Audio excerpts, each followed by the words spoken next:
तो hello guys, welcome back to our channel. तो BA study पर आपका फिर से स्वागत है। तो जैसा कि आप जानते हैं कि हम यहाँ पर बीए फर्स्ट सेमेस्टर की ज्योग्राफी का कंप्लीट सिलेबस कर रहे हैं, जिसमें कि हमारा यूनिट 1 अभी चल रहा है, जो कि नेक्स्ट या अप टू नेक्स्ट से नेक्स्ट वाले पार्ट में ये फिनिश हो जाएगा। तो आपने हमारे साथ बहुत सारी चीजें कवर कर ली है। आज हमारा एक और टॉपिक कवर करेंगे हम यहाँ पर, जो कि हमारा अर्थक्वेक यानी भूकंप। तो पिछली वीडियो में हमने प्लेट टेक्टोनिक्स के बारे में जाना है और प्लेट के बारे में जाना, कैसे वो डाइवर्ज होती है, कैसे वो कन्वर्ज होती है या कैसे वो ट्रांसफॉर्म होती है। तो ये सारी चीजें हम जान चुके हैं। तो इन्हीं के आधार पर यानी इन्हीं के बेसिस पर हमारा अर्थक्वेक यानी भूकंप उत्पन्न होता है। तो आज की वीडियो में हम ये जानेंगे कि भूकंप कैसे आता है और किन कारणों से जाता है। तो स्टार्ट करते हैं बिना किसी देरी के। तो अर्थक्वेक, तो बेसिकली अर्थक्वेक का मतलब क्या है? अगर हम अर्थक्वेक का मतलब यानी भूकंप का मतलब जाने तो हिलना या वाइब्रेशन, जो कि अर्थ के सरफेस पे क्या हमें महसूस होती है। जैसे कि हम हिलते हैं, जब भी भूकंप आता है तो हम हिलते हैं यानी वाइब्रेट होते हैं, या सिंपल शब्दों में बोले तो अर्थ का शेक करना ही क्या हो जाता है? भूकंप होता है। तो आइए इसकी डेफिनेशन से थोड़ा बहुत समझते हैं। देखिए, an earthquake in simple words is shaking of the earth. It is natural event. It is caused due to release of energy which generates waves that travel in all direction. तो क्या होता है अर्थक्वेक? क्या एक अर्थ का shake होना ही earthquake कहलाता है। अब ये शेक किन कारणों से होता है वो अभी हम आगे जाके डिस्कस करेंगे। अभी के लिए क्या अर्थ का शेक करना ही अर्थक्वेक कहलाता है, जो कि भूकंप कहते हैं इसको हिंदी में। It is a natural event. ये क्या एक नेचुरल इवेंट है यानी प्राकृतिक घटना है। इसको हम तो खुद करते नहीं, ये अपने आप ही होता है। तो इसको क्या ये नेचुरल इवेंट है। It is caused due to release of energy. अब ये क्या अर्थ का इंटीरियर है। अब अर्थ के इंटीरियर से जैसी एनर्जी प्रोड्यूस होती है तो उस वजह से क्या हमारा भूकंप आता है। तो एनर्जी, इंटीरियर से एनर्जी आती है और उस एनर्जी के कारण ही भूकंप महसूस किया जाता है। अब ये एनर्जी किस फॉर्म में आती है? तो देखिए, energy which generates waves that travel in all direction. अब क्या एनर्जी यहां से आई, मान लेते हैं यहां से एनर्जी आई है। क्या है? पहले तो अर्थ को बनाते हैं, ये क्रस्ट, ये क्रस्ट, ये कोर, ये मेंटल। तो यहां से क्या एनर्जी प्रोड्यूस हुई और ये ट्रेवल करा इनने वेव की फॉर्म में ऐसे, और ऐसे ही क्या ये अर्थ के सरफेस तक पहुंची। तो क्या भूकंप आया। तो आइए एक बार देख लेते हैं इसको। देखो, the release of energy along occurs in a fault. अब ये फॉल्ट में, फॉल्ट की वजह से एनर्जी प्रोड्यूस होती है और वो ट्रैवल करती है वेव की फॉर्म में। तो एक बार इसको क्या सिस्मिक वेव्स बोलते हैं। अब देखिए, पहले अच्छे से समझ लेते हैं इसको। तो क्या होता है? एनर्जी रिलीज होती है। सबसे पहले क्या प्लेट के, इसको अच्छे से समझते हैं। प्लेट जैसा था, प्लेट के बारे में मैंने बताया था। प्लेट क्या है? या तो डाइवर्ज करती है, या कन्वर्ज करती है, या ट्रांसफॉर्म करती है। ये तीन चीजें हमने पिछली वीडियो में अच्छे से डिस्कस की। तो क्या होता है जब ये डाइवर्ज करेगी या जब ये कन्वर्ज होगी या ट्रांसफॉर्म करेगी, तो क्या करेगी? ये एनर्जी रिलीज करेगी। एनर्जी रिलीज करेगी और एनर्जी वो रिलीज करेगी तो उस एनर्जी के कारण क्या वेव्स ट्रेवल करेंगी। वेव्स ट्रेवल करेंगी और उन्हीं वेव्स यानी उन्हीं तरंगों को क्या बोलते हैं? भूकंपीय तरंगे यानी सिस्मिक वेव्स बोला जाता है। एक बार हिंदी में पढ़ते हैं, फिर अच्छे से इसको डायग्राम के थ्रू समझेंगे। देखो, सरल शब्दों में भूकंप पृथ्वी का हिलना है। यह एक प्राकृतिक घटना है। यह ऊर्जा के निकलने के कारण होता है। ऊर्जा के निकलने के कारण होता है, जो कि एनर्जी निकलती है हमारे इंटीरियर से यानी अर्थ के इंटीरियर से, जिससे तरंगे उत्पन्न होती है। उस एनर्जी से क्या होता है? उस ऊर्जा से क्या होता है? तरंगे उत्पन्न होती है। उन तरंगों को क्या बोला जाता है? भूकंपीय तरंगे यानी सिस्मिक वेव्स बोला जाता है। सभी दिशाओं में यात्रा करती है। अब ये क्या है? जो उसमें तरंगे निकलती है, ये ऐसा नहीं कि एक ही डायरेक्शन में निकलेगी, ये पूरे पृथ्वी के चारों ओर ट्रेवल करती है। ये वेव की तरह ट्रेवल करती है। जैसे साउंड वेव होती है ना, ऐसी ही ट्रेवल करती है। जैसे कि यहां से साउंड वेव्स के हद से समझते हैं, यहां से एक स्पीकर है और यहां से किसी ने आवाज लगाई, तो क्या यहां पर आवाज आएगी, है ना। अब ये ऐसी आवाज जाती रहेगी, दूर तक जाएगी और एक समय पर धीरे आएगी, लेकिन यहां पर सबसे ज्यादा। तो ऐसे क्या कर रही है, वेव की तरह ट्रेवल कर रही है। ऐसी जो हमारा भूकंप होता है, यानी जब एनर्जी रिलीज होती है तो उस एनर्जी में से वेव्स प्रोड्यूस होती है, जिसको सिस्मिक वेव्स या भूकंपीय तरंगे बोला जाता है। तो वो भी कैसे ट्रेवल करती है, वो भी ऐसी ट्रेवल करती है, वेव्स ऐसी ट्रेवल करती है। ये चारों तरफ वेव्स ट्रेवल करती है। देखो यहां पर है, तो ऐसा नहीं है ऊपर की तरफ ही जाएगी, ये यहां की तरफ भी जाएगी। यहां पर से एनर्जी प्रोड्यूस हुई और एनर्जी के कारण क्या वेव्स प्रोड्यूस हुए, यानी वेव्स उत्पन्न हुई, भूकंपीय तरंगे उत्पन्न हुई। उन तरंगों को वो कैसे ट्रेवल करेंगी, देखो ये चारों ओर, जैसे यहां पर हुई, यहां पर एनर्जी प्रोड्यूस हुई, इस एनर्जी की वजह से क्या ये तरंगे जो है आगे ट्रेवल करेंगी, यहां से न्यू ट्रेवल, यहां से यहां से यहां और यहां से चारों ओर और सारी डायरेक्शनों में ये क्या करेंगी, सारी दिशाओं में ट्रेवल करेंगी। अब देखो ऊर्जा की प्राप्ति एक भ्रंश में होती है। तो ऊर्जा की प्राप्ति कहां होती है, एक भ्रंश में होती है। फॉल्ट, यानी भ्रंश मतलब होता है फॉल्ट। अब देखिए इसको एक बार अच्छे से समझ लेते हैं। अब देखो होता क्या है, हमारे पास प्लेट होती हैं। आपने पढ़ा था 7 मेजर प्लेट के बारे में और कुछ माइनर प्लेट के बारे में, कि जो है प्लेट मूव करती रहती है। तो मूव करती रहती है किसके ऊपर, वो फ्लोट करती रहती है, तैरती रहती है मैग्मा के ऊपर, एस्थेनोस्फेयर के ऊपर। तो ये जाना था हमने। तो वो ऐसी तैरती रहती हैं, तो वो टकराएंगी भी, है ना, टकराएंगे भी, आपस में से निकलेंगे भी, आसपास से निकलेंगे भी और एक दूसरे से दूर भी जाएंगी। ये तीनों घटना होंगी। इतना समझ में आया। अब देखिए, तो देखिए यहां पर ये मान लेते हैं 2 प्लेट है, ये 2 प्लेट है, समझ में आया। अब देखिए, अब यहां पर क्या होता है ना, यहां पर कुछ वीक पार्ट होता है इसका, वीक पार्ट। अब देखिए अगर मैं इसको इसके ऊपर रखूं तो एक जगह से वीक होगा, ये वीक होगा, इसके ऊपर ये प्रेशर लगा रहा है। इतना समझ में आया कि ये प्रेशर लगा रहा है। अब जैसे ही मैं इसको हटा दूंगा तो ये नीचे गिर जाएगा, यही होगा। देखिए एक बार समझिए कि ऐसी क्या ये क्या एक वीक पार्ट है, यानी कि ये वीक पार्ट है। यहां से जैसे देखो पूरी पृथ्वी का क्रस्ट इस पर टिका हुआ है, प्लेट पर टिका हुआ है, प्लेट है, प्लेट का जो किनारी होती है यानी बाउंड्री होती है, उसमें कुछ फॉल्ट होते हैं। फॉल्ट यानी भ्रंश होते हैं। भ्रंश कैसे होते हैं, जो वीक पार्ट होता है, तो कुछ वीक पार्ट होता है उनकी बाउंड्री में। तो बाउंड्री पे वीक पार्ट पे टिका है, ये टिका है, ये प्रेशर लगा रहा है। अगर मैं ये हटा दूं तो क्या होगा, ये नीचे गिर जाएगा। तो आइए इसको इतना समझ में आया। अब देखिए यहां पर क्या होता है, एक वीक पार्ट होता है प्लेट की बाउंड्री पे, जिसको हम फॉल्ट बोलते हैं।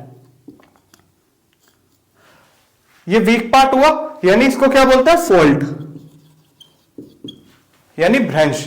अब क्या होगा, जब इस प्लेट पे पूरा क्या क्रस्ट समाई हुई है, ऊपर से प्रेशर लग रहा है, तो जब एक ही चीज पर ज्यादा प्रेशर बढ़ जाएगा। अब जैसे मैंने ये रखा था, अगर मैं इस पे और भी चीजें रखता रहूं तो क्या होगा, इस पर प्रेशर आएगा और ये एक समय ऐसा आएगा, ये खिसक जाएगा, इधर से हट जाएगा। तो ऐसा ही क्या होता है, देखिए अब जब इस पर पूरा क्रस्ट समाया हुआ है, पूरा क्रस्ट है इसी पे, तो क्रस्ट है, तो क्या होगा, इस पर रॉक्स हैं, रॉक्स यानी सारे पत्थर, पूरे जीव जंतु सब है ना, प्लेट के नीचे। अब ये प्लेट पर क्या होगा, 2 प्लेट है ऐसी, और इस पर ये वीक पार्ट है। अब वीक पार्ट पे जब इतना सारा वजन रखेंगे तो क्या होगा, वो नीचे को धस जाएगा। जैसे कि यहां बताया था मैंने, इस पर क्या है, अगर वजन रखता रहूंगा तो ये खिसक जाएगा। तो ऐसे ही फॉल्ट के कारण क्या होता है, ये 2 जो प्लेट थी ये इधर डाइवर्ज हो जाती है और ये इधर डाइवर्ज हो जाती है, सॉरी, ये अपोजिट डायरेक्शन में डाइवर्ज हो जाती है, यानी अपोजिट डायरेक्शन में खिसक जाती है। क्यों, क्योंकि ये क्या है, जब वीक पार्ट है, वीक पार्ट पे हम किसी चीज को रखते रहेंगे तो वो तो टूट जाएगा या इधर उधर हो जाएगा। तो जैसे क्या है, अब इसी के कारण क्या आता है, भूकंप आता है। पहला कारण समझ में आया। अब देखो यहां पर ये था, अगर ये पूरा पृथ्वी है मान लो, और पूरी पृथ्वी क्या है, ये कोना है, किसका कोना है, कॉन्टिनेंटल प्लेट का, यानी कॉन्टिनेंटल प्लेट छोड़ो, सिर्फ प्लेट समझो, प्लेट का कोना है। अब ये प्लेट का कोना है, इस पर पूरी धरती समाई हुई है। इस पर अगर ये यहां से इधर होगी तो ये नीचे नहीं आएगी।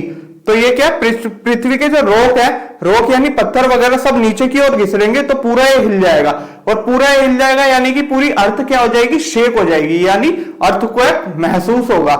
समझ में आया कि यहां पर फॉल्ट था, उसके वजह से क्या, जब ये फॉल्ट था, वीक पार्ट था, यानी वीक पार्ट था भ्रंश, और भ्रंश में क्या हुआ, जब ये ऊपर से फोर्स लग रही है इतनी, तो क्या करेगी, ये दोनों प्लेट आपस में इधर उधर चली जाएंगी और यहीं से क्या, एनर्जी प्रोड्यूस होगी, एनर्जी प्रोड्यूस होगी जब ये प्लेट आपस में टकराती, पहले तो ये समझो, आपस में जब प्लेट टकराएंगी या दूर जाएंगी या साइड जाएंगी तो क्या होगा, एनर्जी प्रोड्यूस होगी।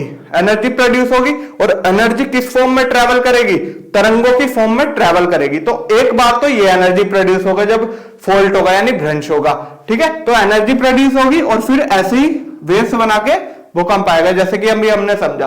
दूसरा तरीका क्या है, जब दो प्लेट है, मान लो दो प्लेट है, अब ये आपस में टकराएंगी, आपस में टकराएंगी तो क्या होगा, एक एनर्जी प्रोड्यूस होगी और वो एनर्जी किस फॉर्म में ट्रेवल करेगी, वो ट्रेवल करेगी तरंगों की फॉर्म में, जैसे कि सिस्मिक वेव्स की फॉर्म में। अब ये आपस में टकराई तो क्या होगा, अब जैसे ये दोनों ही थे, इन दोनों का एग्जांपल लिया था, ये दोनों आपस में टकराई तो एनर्जी प्रोड्यूस हुई, एनर्जी प्रोड्यूस हुई तो क्या होगा, फिर क्या, वो सिस्मिक वेव से निकलेगी। ये सब अंदर हो रहा है पृथ्वी के, ये मत समझिएगा ऊपर हो रहा है, क्योंकि जो हमारी प्लेट होती है वो कहां पर होती है, नीचे होती है, इंटीरियर में होती है।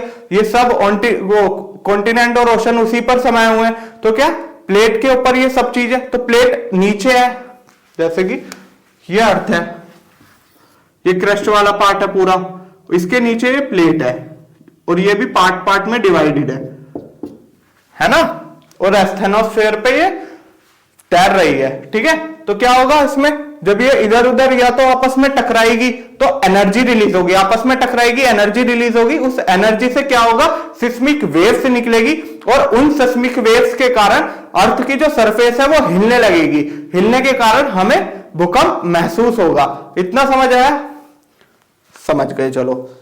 अब क्या होगा, ये जब आपस में टकराएगी जब एनर्जी प्रोड्यूस होगी, जब ये फॉल्ट के कारण दूर जाएगी जब एनर्जी प्रोड्यूस होगी, और यह ट्रांसफॉर्म होगी, जैसे कि एक एरी जब ये इधर जाएगी ये इधर, तो क्या होगा, तब भी साथ में ये निकलेगी तो एनर्जी प्रोड्यूस होगी, एनर्जी के कारण सिस्मिक वेव से निकलेगी, उसके कारण भूकंप आएगा। ये तीनों समझ में आई। ये सब हो किसके कारण रहा है, सब चीजें किसके कारण से हो रही है, प्लेट के कारण से। इतना समझ आया, चलो चलते हैं। अब इतना समझ में आया, यही था। अब क्या होता है, फोकस। अब फोकस किसको बोलते हैं, तो सबसे पहले समझते हैं, देखो जैसे कि अर्थ के नीचे ये है, अर्थ के नीचे यहां पर क्या है, एनर्जी रिलीज हुई। अब ये किसके कारण, या तो इस वाले के, इसके, मान लीजिए प्लेट टकराई है ना, यहां पर क्या है, दो प्लेट है, दो प्लेट आपस में टकराई और एनर्जी रिलीज हुई। तो जिस पॉइंट से एनर्जी रिलीज होती है, जिस बिंदु से एनर्जी रिलीज होगी, उस बिंदु को बोला जाता है फोकस। इतना समझ आया कि जिस बिंदु पर एनर्जी रिलीज होगी उस बिंदु को बोला जाता है फोकस। समझ में आया, देखिए, the point where the energy is released is called the focus of an earthquake. It is also called hypocentre. और क्या, फोकस और दूसरा नाम इसका होता है हाइपोसेंटर। हिंदी में समझते हैं, वह बिंदु जहां ऊर्जा मुक्त होती है वह बिंदु फोकस कहलाता है। इसे हाइपोसेंटर भी कहते हैं। समझ में आया कि जिस बिंदु से एनर्जी निकलती है उस बिंदु को क्या बोला जाता है, फोकस। और फोकस और हाइपोसेंटर, समझ में आया, या तो फोकस या हाइपोसेंटर। तो कंफ्यूज मत होगा, दोनों को एक ही चीज, यानी एक ही चीज को दोनों के नाम से जाने जाते हैं। समझ में आया, इसको, इस बिंदु को ही क्या बोलते हैं, फोकस और हाइपोसेंटर।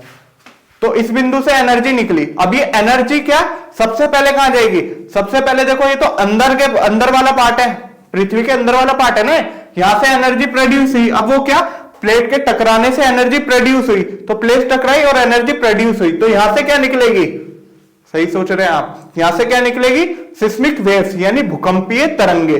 तो यहां से क्या निकलेगी, भूकंपीय तरंगे। अब ये सबसे पहले जो महसूस होगी वो डायरेक्ट इसके ऊपर वाले पार्ट पर महसूस होगी, जो अर्थ का सरफेस है। यहां देखो, यहां पेड़ लगे हैं, इंसान है, कोई भी, तो क्या हो रहा, सबसे पहले यहीं पर इसको महसूस किया जाएगा भूकंप को। और इस पॉइंट को, जिस पॉइंट को सबसे पहले महसूस किया जाता है उसको बोलते हैं एपिसेंटर। क्या बोलते हैं, एपिसेंटर। देखो ये बिंदु था, यहां से एनर्जी प्रोड्यूस हुई और यहां से क्या, भूकंपीय तरंगे निकली और सबसे पहले ये कहां जाएंगे, ये ऊपर की साइड ट्रेवल करके जो ऊपर का सबसे पास वाला पार्ट होगा तो वो एपिसेंटर कहलाता है। यानी सबसे पहले जहां पर भूकंप महसूस होगा उसको बोलते हैं एपिसेंटर। जस्ट इसके बिल्कुल ऊपर वाला पॉइंट, समझ में आया, अर्थ सरफेस पे जस्ट इसके सबसे ऊपर वाले पॉइंट को ही हम एपिसेंटर बोलते हैं। अब देखिए एक बार पढ़ लेते हैं इसको, epicentre. The point on the surface nearest to the focus, जो फोकस से सबसे करीब है। अब सबसे करीब ये वाला पॉइंट ही होता है, बिल्कुल जस्ट इसके ऊपर, समझ रहे हैं।